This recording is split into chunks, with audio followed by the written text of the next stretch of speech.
Bismillah, alhamdulillah, salatu wassalamu ala rasulullah. Assalamu alaikum wa rahmatullahi wa barakatuh. Welcome to our Friday interviews live, which inshallah over every week moving forward on a Friday, we will have somebody live here in the room. And today we've got Pia Antico. Assalamu alaikum, sis. Hey, salam. How are you? I'm good, alhamdulillah, and hello everyone. Absolutely, it's a thrill to be here.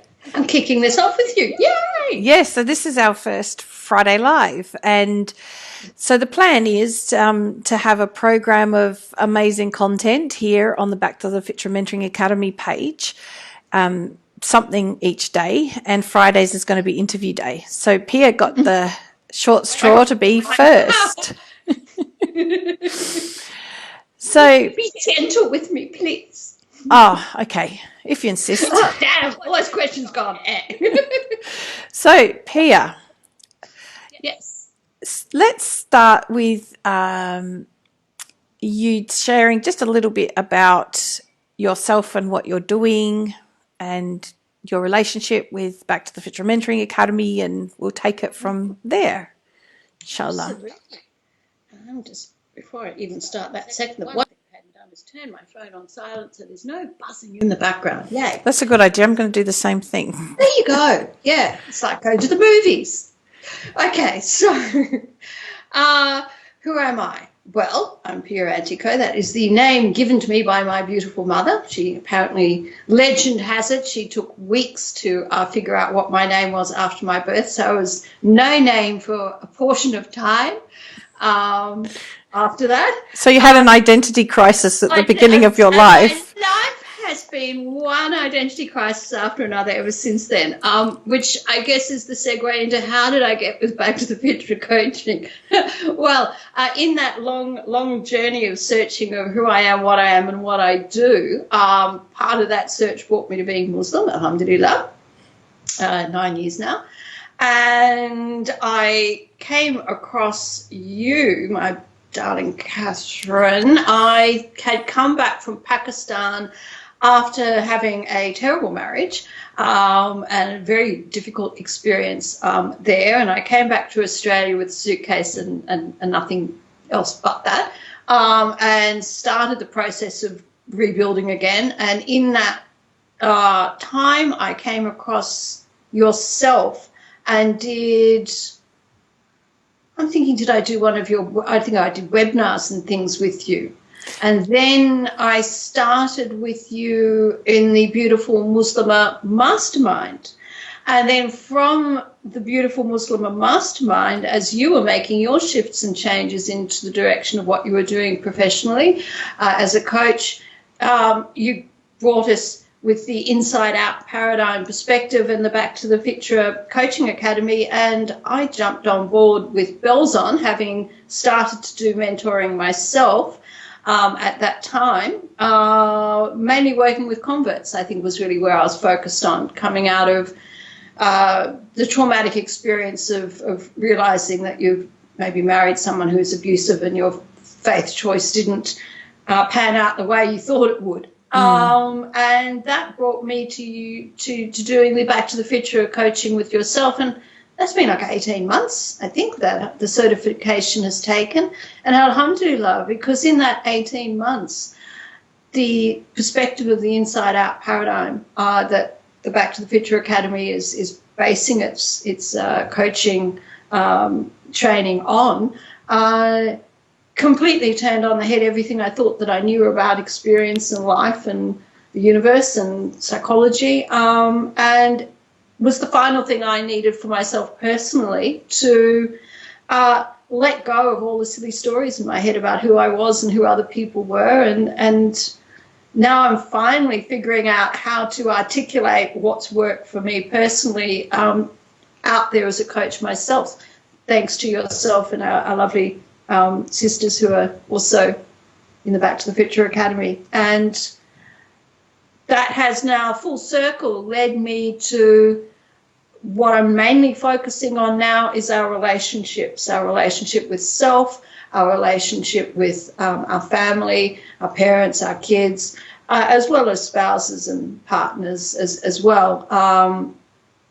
because, yeah, that's the big key for me has been my own relationship with my dad, and seeing that had been very difficult. It had been very tense, and with the inside out paradigm, I turned it on its head without changing him. Mm-hmm. Now I might be jumping the gun now. So do you feel I've... Well, yeah, that was going into it. Yes, alhamdulillah. Going into it? Do you want me to expand anywhere else? I was just going to say that you mentioned about turning on its head all that you'd learned before. Perhaps you could explain your background, because you actually came from a psychology background, and this. And there's many other psychologists before you have said the same thing. This completely turns everything upside down, doesn't it?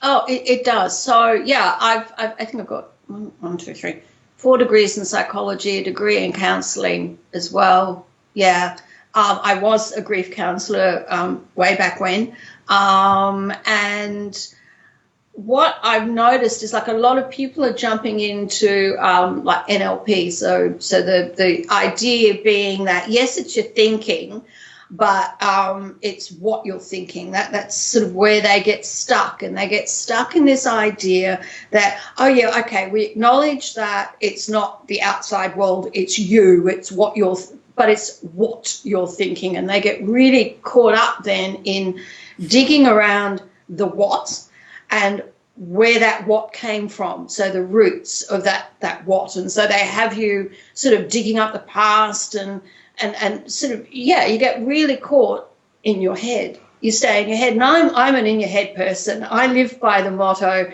of, I think, therefore I am. And that's completely turned on its head as well, because I realize that I am not my thoughts. Wow. And it is really profound. So I don't know what Descartes was getting on about with I think, therefore I am. And I used to really, but it's not that anymore. It really isn't. And the really funny thing is, prior to becoming Muslim 9 years ago, I was very, very seriously practicing Tibetan Buddhist for 20 years. And again, that idea, the notion of self, no self, and all this kind of same mind-body idea, I didn't, it also didn't get me to this point.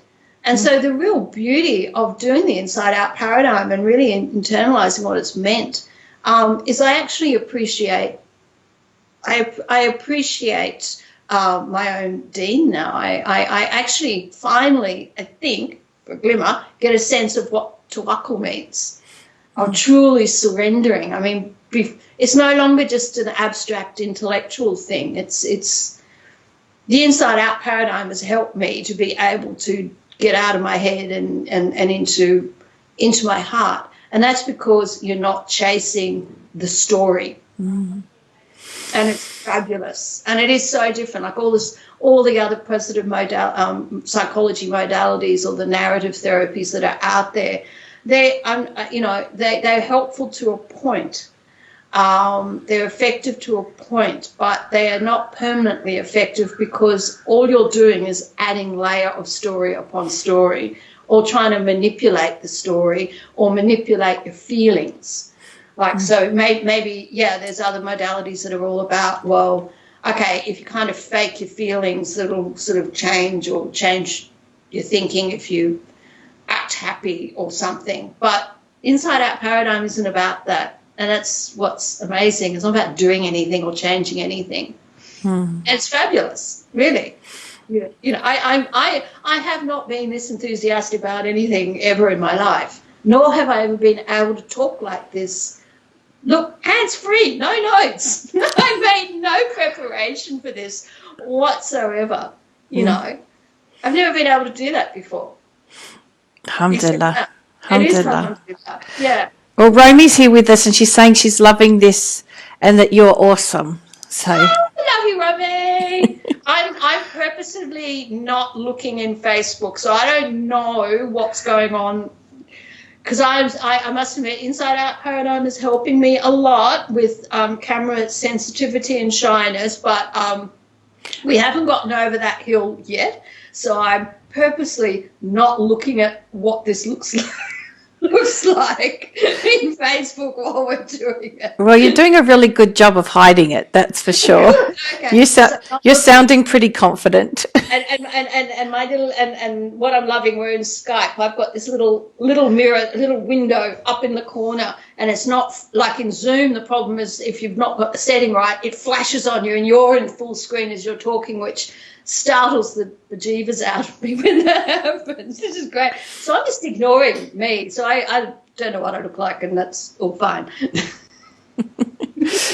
So you said something really profound, was about the whole breaking down of the I think, therefore I am. Oh, yeah. It kind of is I think, and it full stop, isn't it? It's just It just the fact that I think. Okay, yeah, we all think. Yeah, that's great. And then what? Yeah, then what? Nothing. It's. I mean, I'm wondering. Well, it's kind of interesting. Do we go the I think and leave it, or do we drop the think and just say I am? I am. Not because of the thought. It's just that I am. My existence is. Well, we could change that sentence instead of it. I think, therefore I am. It's I think, full stop. I am, full stop. Yeah. They're statements in and of themselves, and it's been a very interesting sort of year. I've gone very quiet professionally because it has been a quite subtle but profound shifting of is it who I am? Is it what I am? Do I even ask those questions anymore? I'm kind of in that little existential loop at the moment, and it's kind of very interesting. I start to try and rebuild, and then I go, but why? But maybe I don't need to. I think what's interesting is, and I've been seeing it recently with a few people who've had a few shifts in their life, how we're really articulate, and then we have this insight, and then we become this sort of babbling person for a while where we're trying to figure out what on earth happened, and then we sort of become articulate again about, oh, I get it now. And so you've had a few patches like that over the last 12 months, haven't you, where it's kind of been like something shifted, but I don't know how to explain it. What does this mean? It's been a very, very full-on year. I've got to say that, and not relationships-wise, professionally-wise, but just everything really. For me, one of those shifts has been. I know that many of the ladies out there probably have only known me by my Muslim name, and one of those shifts for me about identity and kind of finding a solid unity in what that means for me. Has been to return to bringing my Islam into my birth name, into my legal me, into that person that was and that became Muslim in the first place, and realizing for me that I think I had initially come into Islam. As I had done with many things in my life, running away from stuff, running away from the story in my head I had about myself and about other people. And I don't need to run away from anything anymore. And so now I'm kind of trying to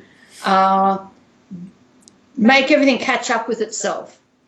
Well, it's I get sort of what you mean, because I went through a similar experience when I claimed back the name Catherine instead of being Khadija. So there's people who follow me now still call me Khadija because they've known me from years ago.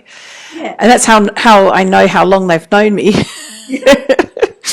But it's interesting. It's as a convert, revert, whatever you want to call it, I think all of those names just, I don't know, we need to find a new name that to call ourselves. But anyway, you get to a point where you're just not quite sure who you are anymore, because it's been like you've been split into these two yous. So there was the Catherine Jones, and then there was the Khadija, right? And it took when it all comes together, it's you kind of embrace the fact that what you had before wasn't wrong or wasn't bad, or No. it wasn't perfect, and there was obviously issues because we didn't have that proper belief in Allah or any of that sort of thing. But Yeah. that didn't mean we had to reject our whole self to become a whole new person, which is kind of the journey we can tend to go on. So Yeah. you've been going through that beautiful process of just claiming yourself back again, and you're still going through it, I think, aren't you? It's you're Oh, not quite absolutely. there yet to discover who comes out the other end, but Oh, it's no. uh, And I'm wondering, does that journey actually even ever end? I probably doesn't. I don't know. probably not. And I think that's probably a good thing because that means we're just continually evolving to better.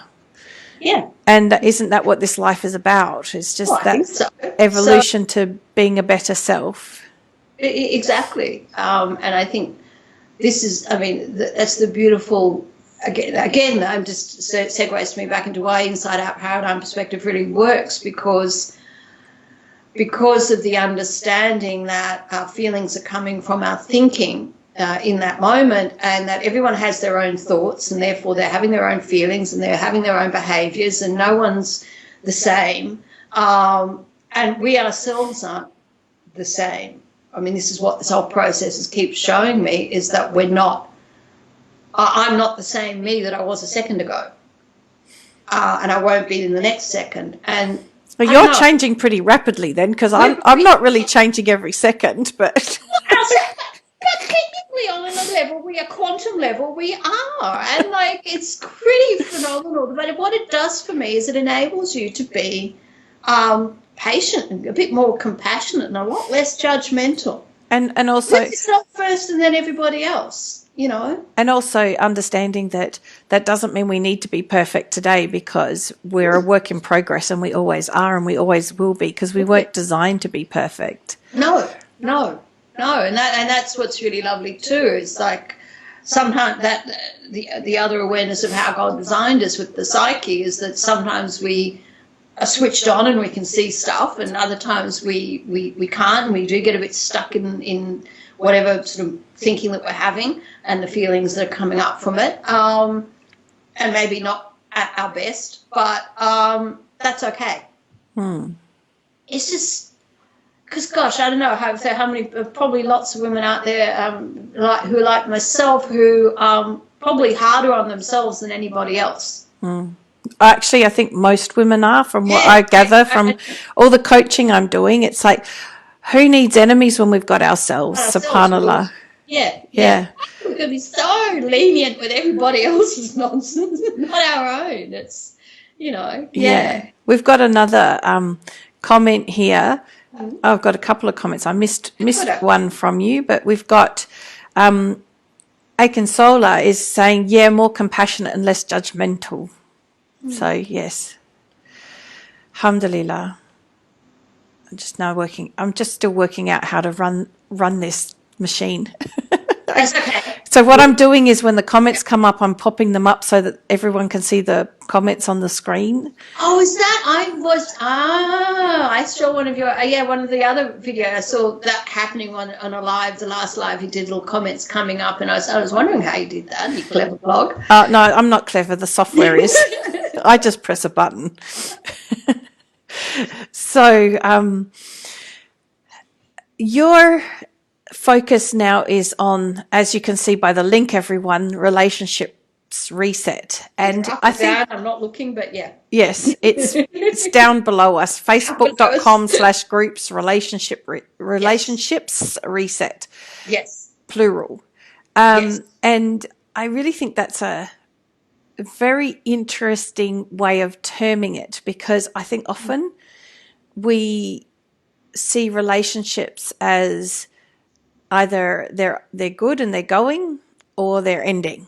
And when you say relationships reset, what I read from that is that there's an opportunity to press the reset button and let's do this again.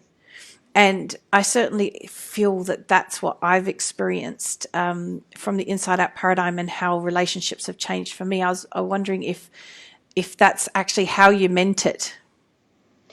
No, it is absolutely that, the story that I've got running as inspiration for this comes primarily from my relationship with my dad.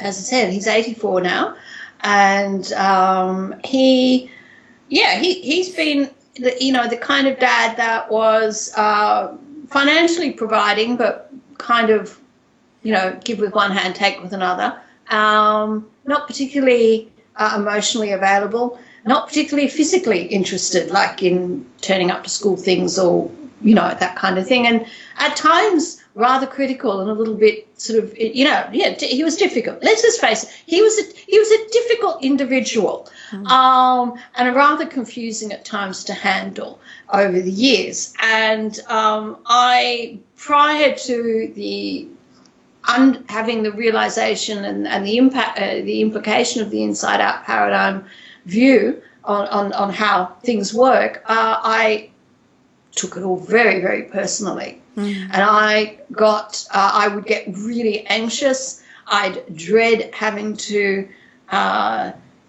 text him, email him. If there was a get-together, I would dress rehearse in my mind, probably for days ahead of it, all the sort of possible things that could be said and would be said and haves, and I'm going to do it. So naturally I'm going into any engagement or interaction with, sword and the shield, ready for battle. That was the kind of my constant stance. And, of course, that's bloody exhausting. And so, indeed, it's like, as you said, having that idea of, well, it's either good and you keep going or it's bad and you just cut it out. So I actually went for probably a year or more not having any contact with him at all. Now, admittedly, he didn't try and contact me either, but and pre-inside out paradigm, I would have also taken that as very personally as well, and I would have been saying things like, well, if he doesn't contact me, then I'm not contacting him, and he's dad and he should be contacting me, and should You're shooting yourself. all that stuff, and shooting him, and being very locked into a particular trajectory of, well, if he doesn't step up and do the dad thing, then I'm not going to meet halfway or even step over the line. I mean, there was lines. I don't know if this makes sense, but there was lines in my head. There was a line here and a line there, and you had to step out. And it was all in my head. I mean, okay, he was still doing what he was doing, but my explanation of why he was doing what he was doing was because there was something wrong with me. Yeah. And then there was something wrong with him, because there's only so much that you could actually cope with. Even the person who whips themselves a lot still can only handle so much of there's something wrong with me before you sort of lash out or try and shrug it off, and then you project it to somebody else, and all that sort of stuff. So then you put it back to them and demonize them, and they're the problem and that. Now, look, I'm not saying that his behavior was sparkly. It wasn't. And to be quite honest, most of the time it still isn't. However, once the penny dropped that I don't have to actually, if I want something different between him and me, and that came to a realization because we had a second cancer scare with him last year. And as I said, he's 84. And I'm like, well, look, that, and I went to his eldest sister's, my uncle-in-law's funeral, and the three cousins, the sister and two brothers, same configuration as my two brothers, are up there giving their eulogies and speaking beautifully about their father and their life and that. And that was a real eye-opener for me, because I said, if that was me standing there, there'd be nothing for me to say. And I said that to my brother. My kid brother lives in Singapore, so it's just my older brother and I that went to that particular funeral. And I said, if that was the three of us, I'd have nothing to say. That's really sad. That's really sad. I mean, honestly, so what am I going to do about that? What am I going to do about that? Because he's not going to be around forever. And I just the urgency of changing that. And the Inside Out Paradigm perspective was sort of three-quarters of the way through the certification when all that happened. And I just went, no, I need to do something different. And I can't keep, it would be nice if it came from him, but I can't wait for that. And the really beautiful thing is I didn't wait for it. I caught myself at the kitchen sink ahead of going to one of those family dinners, I had a really lovely day and I was feeling really good, and I started to feel anxious, and I felt the bodily anxiousness before I realised what was going on. And I stood there and I stopped and I looked inside and thought, well, okay, what's going on? What am I thinking here? And I had started to dress rehearse, as had been the habit, what might or might not be said at this dinner, and all the rest of it. And I just simply cut myself short and I went, no. Don't know what's going to be said. You don't know. I don't know. How about I go in with no expectation and just be happy because I am happy, and my worth is my worth, not because someone else thinks that I'm worthy.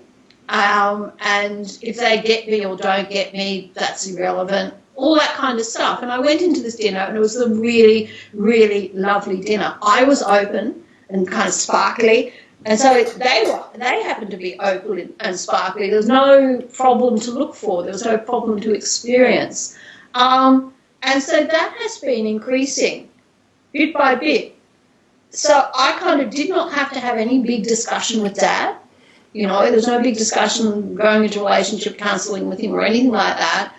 Just me showing up differently has helped him.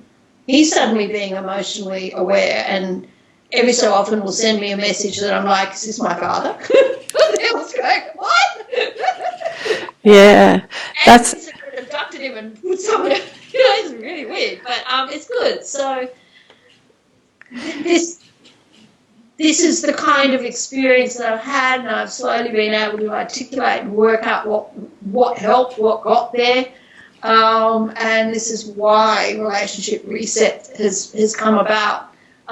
It worked for my dad. It's available for whatever relationship, parental, spousal, your kids, friends, work colleagues. It's not just limited to husband and wife thing. But obviously it's got to work for that. Yeah, so there's a few comments going on, and it's all from our dear sister A Consola, who's been with us all this time, obviously resonating with your message, because apparently she's also had some tests in her relationship with her dad, subhanallah.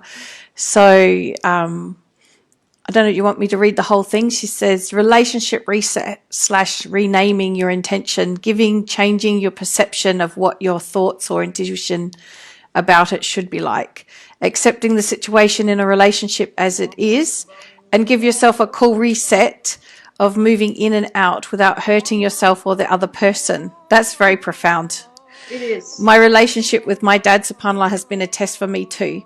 And then absolutely, we simply don't have anything to do about it. Yeah, that's my final decision with respect to my dad and myself. Really not too good, but can't force it.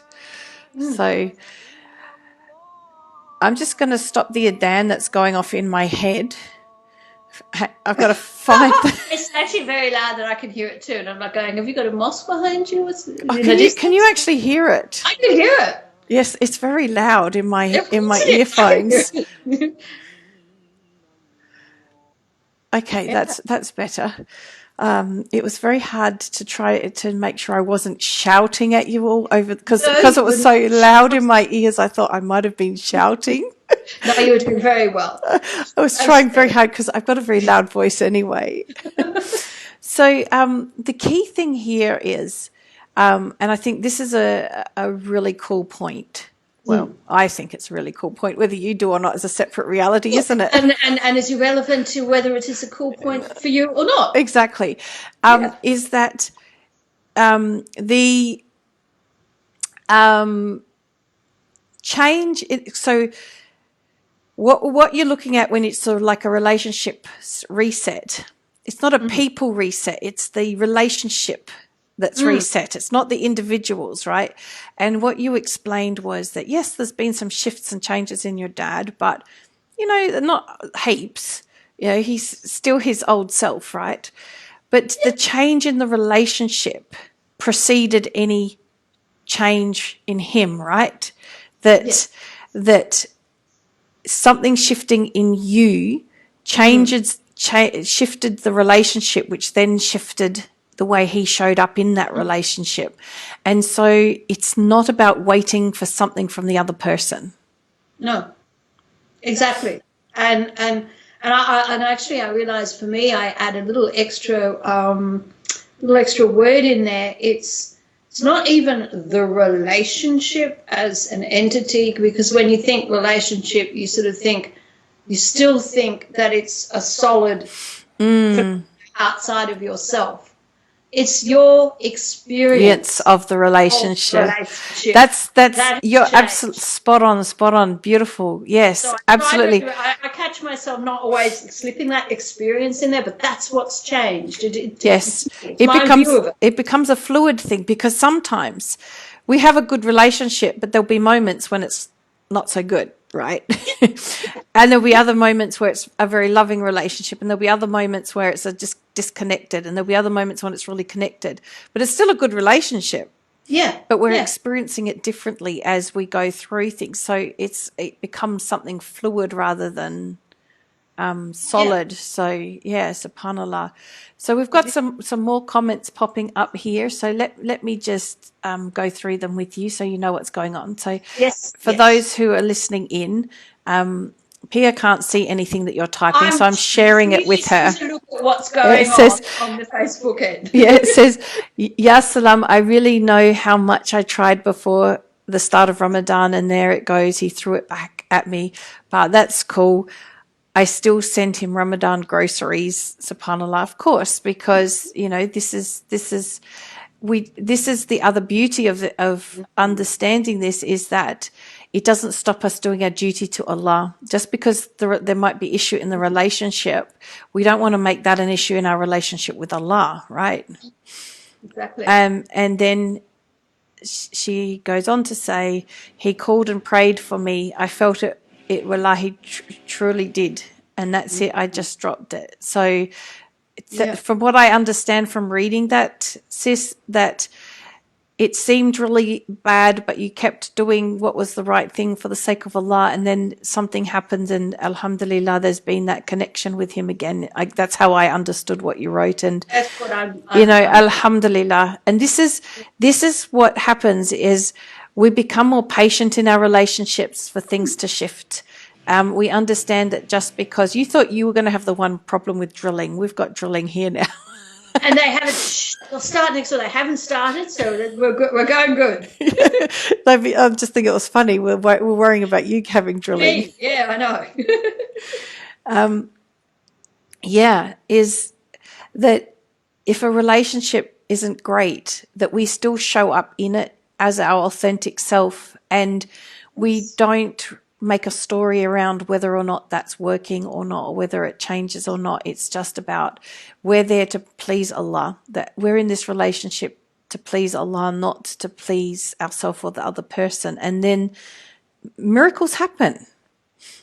Yeah, because we've gone in there without expectation. And when we don't have expectation, the other person actually can sense that it's safe. and so profound things happen in relationships. Not every relationship. There's some very stuck people out there, and if you're having a relationship with a stuck person, then Absolutely. it could take a bit more before they'll shift. Yeah, and I want to just sort of add, and I know that you'll probably agree too with this. The disclaimer on this and running under this is obviously we are not talking abuse. I know that Catherine and I have both talked publicly about our experiences of abuse, and we are not talking about and that's what's really beautiful is I've talked about my relationship with my dad and how this applied to putting to rest and letting go of the story around my relationships with both my abusive ex-husbands has also been helped, because what it did is it did not put any doubt that I needed to have left those relationships. I did. And so we're not saying suddenly that stay and suffer and all. This is not what we're saying there. But what is beautiful with the inside out paradigm is that you're able, when you're not in a defensive thinking, in a fear thinking, in a lack of self-worth thinking, if you've not got a whole bunch of stuff in your head that the story running, you are actually able in the moment to see what is in front of you, what is okay. And we know from Allah subhanahu wa ta'ala in our beautiful religion that any form of abuse is not okay. So we don't have to find any intellectual justification for it, because there is none. It's not permitted. It's haram. We have no reason to make it okay, because it's not. But what it does do when you have the inside out paradigm understanding of, well, it's their stuff, it's their thinking, their behavior, because a lot of the time those that are oppressive will say things like, well, I'm doing it because of you. And you get really caught in that thinking and then start going down the road of thinking that you need to change you or something because you believe it. Well, it's not true. They're behaving the way they're behaving because they have their own feelings based on whatever their thinking is. And you don't need to figure out what that thinking is. You don't need to fix it. And you don't need to sort of accept it. But you are able to leave calmly and with a clarity of the next thing that you need to do. And that's what the inside-out paradigm is beautiful in that particular situation if we are talking about relationships that are abusive. Yeah. So safety and life is always a priority in Islam. Absolutely. And Absolutely. so, yeah, when we are talking generally, we're talking about your everyday relationships. We're not talking about abusive ones. So totally on with you on that one. Yeah. Yeah. So Akansol is also, she must be getting tired fingers. She's typing away, mashallah, mashallah. But she says, but I think having a relationship and not too smooth is better. It takes you back to understanding your relationship with your creator is still what is of much priority, and that she's really looking forward to seeing that miracle when we're talking about the miracles that happen. And inshallah, inshallah it's all possible. And the other thing I think that is good to mention is that some relationships may never be restored the way we would like them to be. And that's okay too. As long as, because at the end of the day, we're accountable for how we showed up. As long as we did what we had to do, if there's been something that's happened, that if we needed to apologize, we've apologized, we've made amends, we've done whatever, we've kept ties of kinship, we've done everything to please Allah. And still the relationship is not as it would be nice for it to be. That's not in our hands. And we're not responsible for that, because you can't be responsible for the other person. The other person has to choose to participate in the relationship as well. So sometimes people will have a disappointment where a relationship doesn't shift. That's no indication of that's no personal indication or nothing to take personally. No. That's usually stuck thinking of the other person, that the other person is stuck somewhere in their thinking. I have people in my life who have some stuck thinking, and I hope, inshallah, one day their thinking gets unstuck and things would be free flowing again. But in the meantime, you just got to do what's best, what you can. Yeah. And the beauty of the inside out paradigm is that you're not sweating that. You're not anxious about it. It's not, it's not clouding you in any way. That while waiting, because you understand that you've done your bit, and so that's back to the key here about our experience of relationships is what the inside out paradigm is. Enabling us to shift. It's the experience, not necessarily the relationship itself. Yeah. So we could talk about this forever. It could, because I love it, really. and in lockdown, there's not much else to do but come on online and talk. You have to pray the Adhan went. So yes, sure. I will have to go and pray. That's right. So I thought what would be nice, because we've had the link sitting here the whole time. Yes. Is if you shared with everyone what this Relationships Reset business is all about, so that they know why they would want to join this Facebook group. Absolutely. So maybe start with who's it for? Well, it's for my lovely Muslim sisters. Right. So, I work with women. So it's for you. And it is relationships that can be any kind of relationship. So if you're feeling like you're having a challenge in a relationship with your kids, or with your parents, or with a spouse, with a friend or a colleague, it's not limited to the nature of the relationship. It's a 5-day challenge. So and it starts on Monday the 4th. I'm going to jump in live in the special group that's just been created for the challenge. I'm going to jump in live for about 20 minutes, 30 minutes, talk about the topic of the day. So we'll be looking at topics like, keep having a positive expectation of yourself and of Allah in your relationships. We'll be looking at letting go of fear and worry. We'll be looking at how to be of service in your relationships and focusing on relationships from that perspective. And the important part with being of service is being of service without sacrificing yourself, isn't it? Yeah, exactly. Because it's not about, because, a lot of us will think, well, we are being of service. I'm constantly giving. How much more have I got to give? No, it's not about that. It's how to healthily be of service. Absolutely. So that starts first by having that positive, experience of yourself and God and others in all of it. And that's well, we could go into a huge story on that, so we won't. But these are the kinds of things we're going to be looking at. And so this 5-day challenge is free.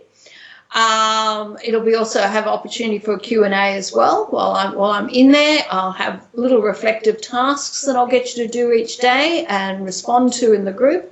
And at the end of the 5-day challenge, if anyone wants to work further with me on resetting their relationships, I will be running a 6-week masterclass.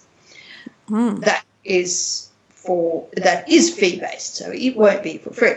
I think I've set it at, it's $57 for the masterclass, I think. Yeah, I'll have to double check the figures on that one, but that will be an invitation to come in, work a little bit longer, a little bit deeper than what the 5-day challenge will be pointing out to you. And why that is sort of important to go a little bit further than, say, the webinars or the challenges, and that is having done the 18 months of the certification with Catherine to become a trainer in the inside out paradigm, you realize that little bit here, little bit there, it gives you some insight, but you need the longevity to actually really have the support as these realizations percolate and then filter through in your life. So that's why, you know, longer running support is needed, despite the fact that you can have an instant awareness.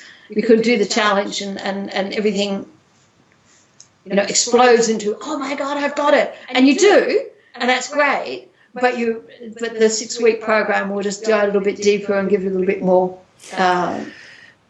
longevity. I think the reason is that the work we're doing, we want people to have permanent transformation, permanent change in their life. We're not here to just fix this bit here or this bit there, which you might get through counselling. This is about guiding you to the point where you have, you know, permanent, sustained change in your life. So our dear sister has said we can call her Kifaya because that's her Muslim name instead of Akinsola. Okay. And that she has to leave us now because it's almost time for Suhoor in Nigeria. Wow. That she loves us both and she leaves us both with Allah's guidance, inshallah. And she said, loves you loads with lots of kisses and hugs and love hearts, to both of us. So isn't that beautiful, mashallah? It's such an early, oh my God, thank you. Yes. Wow. So some people are keen, aren't they? Here before Suhoor. And she is already, our lovely sister Kafaya is actually, she's already ready to go. She's in the group already. So join Kafaya in the Relationship Reset Challenge group, and we start on Monday. Inshallah. Well, yes, of course. Assumptions there. Yes.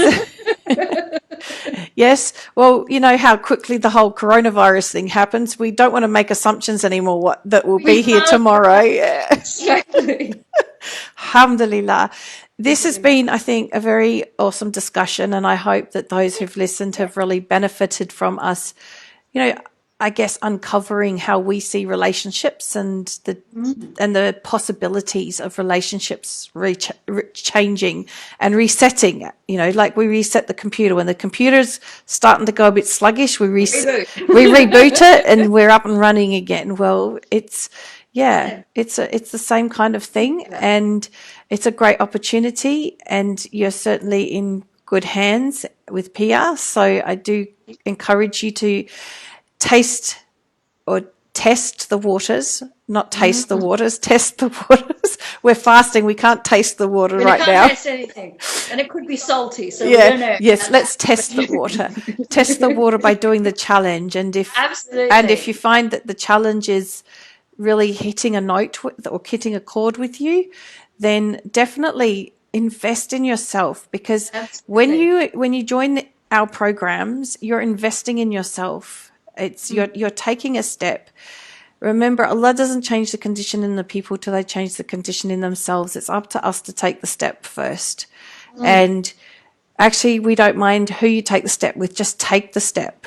No, absolutely. And it is. It actually, I know it's hard to believe, but I had done so many free webinars, free ebooks, free this, free that, free the other in my own journey. And it wasn't until I fronted up and invested in my journey, that everything started happening. And I think the reason of that is there was this underlying, self-worth. It's like, because there's a little voice in your head that says, oh, I'm not worth that. You know, I'm not worth spending money on. And a lot of us get in that headspace where, you know, we'll spend money on everybody else and everything else and not on ourselves. Or we do spend money, but it's on silly things.